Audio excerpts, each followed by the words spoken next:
Hello guys, magandang gabi no. Bali, quick tour tayo sa ating Pisotab software, Laser Dev System na Pisotab software no. Bali, demo ko ngayon kung kung ano-ano yung mga kanyang functionalities, features.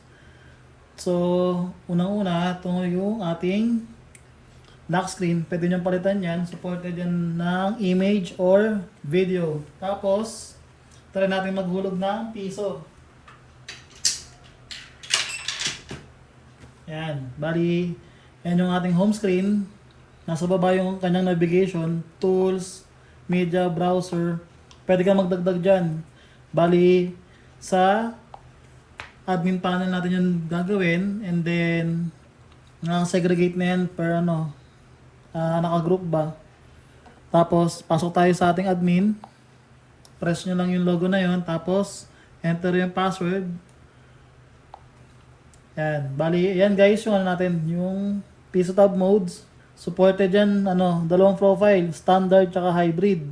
Sa standard, meron tayong standalone tsaka centralized. Sa hybrid, meron tayong ALAN 122 plus ESP32 using Bluetooth connection, no? Tapos sa ALAN 122 plus ESP8266. Bali, yan yung hybrid setup natin. So, both yun, meron smart charging. Tapos, tawag dito, ito yung kanya, pin configurations, yung charging pin, lock input, set pin, tapos yung coin pulse para sa sales monitoring. Ayan. Bali, may sales monitoring to, hybrid setup. Sa security naman tayo. Yan, set as default, chaos mode, password ng admin. Tapos sa sales tayo. Ayan, piso kasi nagdaglag ako ng piso, 'di ba? So para matry natin kung gumagana talaga 'yan, tawag dito. Maghulog ulit tayo ng 5 piso. Wait, save natin 'to.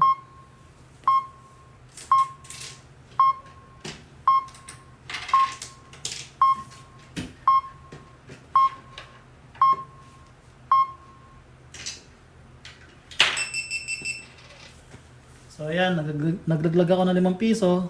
Test natin kung naging 6 pesos yun, no? Sales. Ayan, bali 6 pesos siya, no? Meron tayong daily tapos monthly, pwede mo siyang manual reset. Tapos pumunta naman tayo sa app management. Tapos dito, pag select visible apps, kung ano yung mga gusto mong ilagay doon sa home screen, no? Ayan. Tapos, ito yon yung groupings. Yan, pwede kang magdagdag dyan. Kunyari, emulator. Emulator. Add. Yan, tapos, punta ka dun sa, hanap natin yung PPSP. Ilipat natin sa emulator. Yan. Emulator. Yan, tapos save. Save changes. Yan, bali ito, nagkaroon siya ng emulator. Ayan, PPSP. Tapos, balik tayo sa ating admin. Ayan. Permissions. So guys, kapag in-install yan, ito yung mga kailangan ng permission. Bali, i-grant nyo lang yan.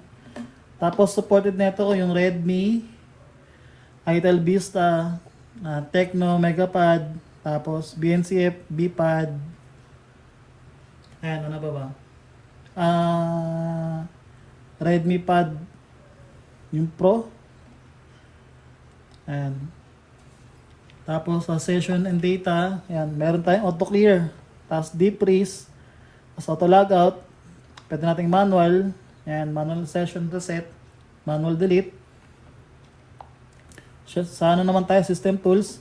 Ayan, maintenance mode. Meron tayo. Tapos lock screen video. Pag ayaw mo ng lock screen video, uncheck mo yan. Pwedeng wallpaper. Ayan. Tapos pwede mong palitan din yung home screen, yung Valorant kanina nasa home screen. Tapos meron tayong OTA, no? Software update, check natin kung meron. Wala. Kasi ito na yung pinaka-latest sa build. Ayan. Sa licensing, ayan. Validate natin, try natin validate. License is valid, ayan. So, yun guys, no? Simple lang. Bali, ano siya, 4 modes. Dalawa sa standard, standalone centralized, hybrid, dalawa din, Allen 122 plus ESP32, tsaka Allen 122 plus ESP8266. Parehas yun, meron charging mode. Na smart charging yun, no?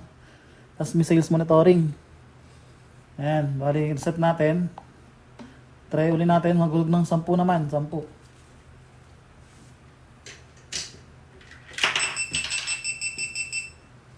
Ayan, tapos check natin kung kung tama yung nandun sa sales monitoring kung 10 pesos. Ayan, 10 pesos na. Bali, ganyan siya. Kagandahan na ito, kapag ibubunutin ko yung power ng ng ESP32, maglalak siya, no?